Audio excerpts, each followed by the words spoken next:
When you think about the economic impact of PAH and PAH on the health plan, it certainly is small, and that's driven by prevalence. Probably the top three areas of cost and utilization for just about every health plan in the country is going to be cancer, diabetes, and heart disease.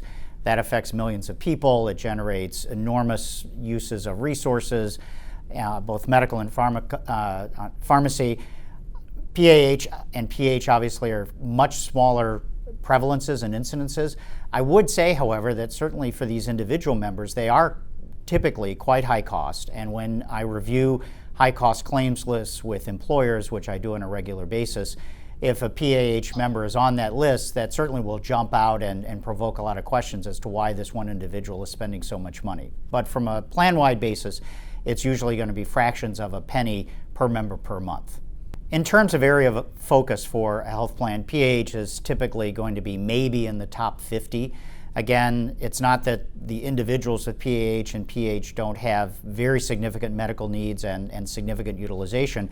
It's just that they're being crowded out by the enormous costs and utilization of diabetes and heart disease and cancer. You know, it seems like every month we have another $300,000 oncology agent coming to market. Because of the dynamics of all of the other conditions, especially the ones that continue to grow in prevalence, PAH just tends to be pushed to the edge of the radar screen. We spend, like every large health plan in the country, a lot of time and energy trying to understand the treatment paradigms and all of the up-to-date treatments for conditions like PAH and PH. So I think the understanding of the treatment course, the potential implications of the condition are well understood by health plans. At the end of the day, and I always want to emphasize this, the ultimate treatment decisions need to be made by clinicians based on the particular characteristics of a patient and what the dynamics are of that particular clinical scenario.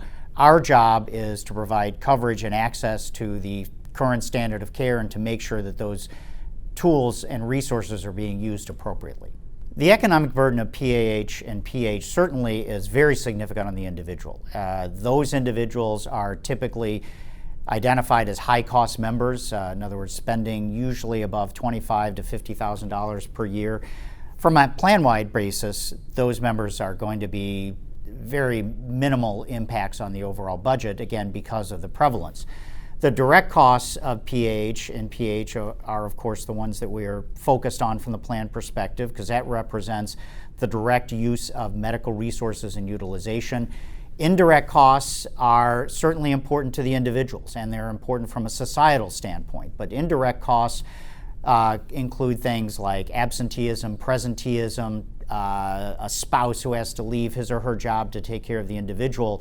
And while those costs are real, and they certainly impact the family, they might impact the employer, and they certainly impact society, they're not direct medical costs that the health plan is responsible for.